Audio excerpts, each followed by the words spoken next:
Good morning, HMS art students. This is Ms. Jacobusse. I'm coming to you live from my dining room. And today I just wanted to talk to you a little bit about form, but before I do, I have created an agenda on my daughter's dry erase board. Right up here, we have Monday, April 27, 2020. Good morning. And then we're going to check in, review. We're going to talk about C flats, color, form, line.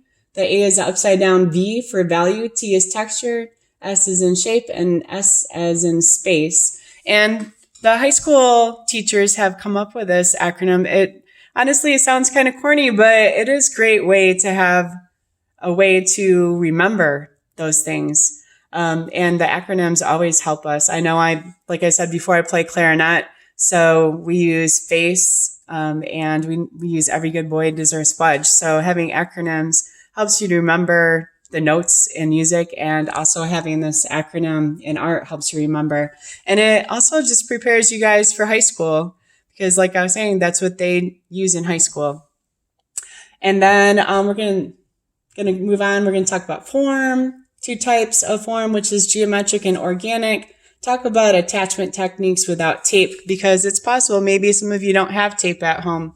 And we're going to be talking about your overall project. So let's take a look at Bella's rainbow. She was really inspired by our last unit, which is color. We got red, orange, yellow, green, blue, purple. And then she made this flower, abstract flower, using the rainbow colors. I usually don't let her paint on windows, but it was just kind of a fun activity with all of us being cooped up with coronavirus. Stay home, stay safe, which I hope all of you guys have been doing that, washing your hands if you go out, use sanitizer, all of those things, or wear a mask. But moving forward, what is form? Form is anything that has height, width, and depth. And here we have a cube from my daughter's building blocks. You can see it is not flat. And if you just take a moment, look around where you are right now, in your room, in your house, outside. There's things with form all around us. Look at the different types of form. Look for geometric form, which is man-made. Look for organic form, which it could be anything in nature. I just wanted to point out an example of organic form, which is a sculpture. And look, my cat, he's cleaning himself. He obviously has form. But if you look, here is a sculpture that I made. You can see my hand goes back in there. It is actually, I weighed my sculpture this morning, and it weighs 28 pounds. And so I just wanted to share that as an example of organic form. But moving forward, attachment techniques. But before I talk about that, I just wanted to point out to all of you guys that my 3rd through 7th hour students, I copied this packet. My 1st hour students, you don't have it because my planning time was during 2nd hour, and I wasn't able to get it to you. A few of you came in during lunch and got the packet, but if you didn't get it, I did take the packet and scan in just the elements of art section, and that's listed underneath the materials in our Google Classroom. So take a look at that. It will help you as we cover those. But I wanted to point out in the packet looks like that. And Ms. Fickle's students, you did not receive that. But if you look under, again, that materials, here's the one for color. And also I wanted to point out another page in the packet. Here's one about color theory with the yellow, red, and blue, which are primaries, and then green, blue, and purple, which are secondaries, and then also the intermediate colors, yellow, orange, red, violet, blue, green, and yellow, green. So I have to say that Ms. Fickle and I were super impressed with all of those color wheels that you made and submitted on Google Slides. I know initially people were just trying to navigate what we're doing, but wow, you guys are just amazing.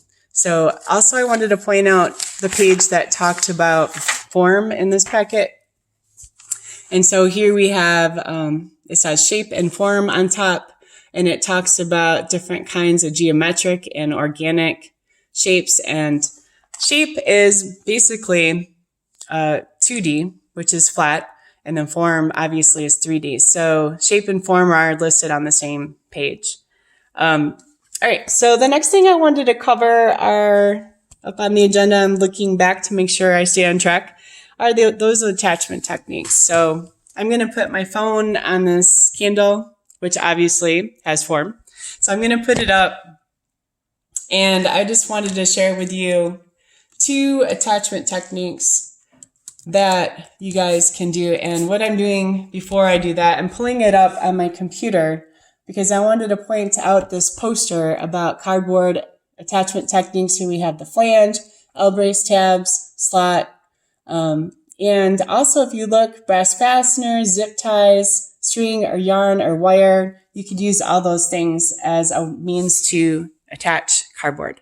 When you make your sculpture, you can make an abstract sculpture. It could be a realistic sculpture. It could be a doghouse. It could be animals, people. The video that we posted as a video example is an example of making a person out of a tube, kind of like some of these.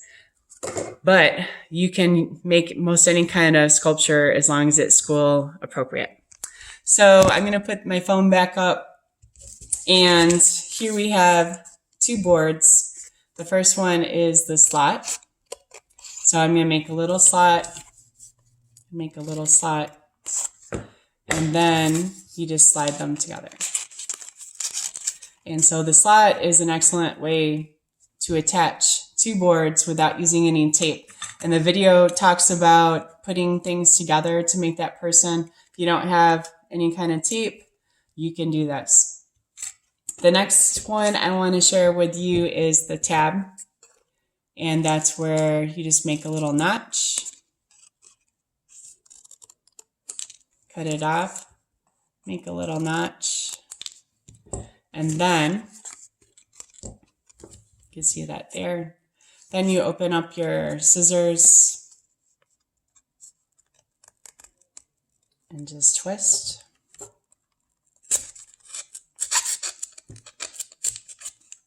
And then you want to just check. Yep, it looks like I made it just about the right size. So making the tab is another great way to attach without using tape. And then you can just trim the extra part of the tab off. And then there you go.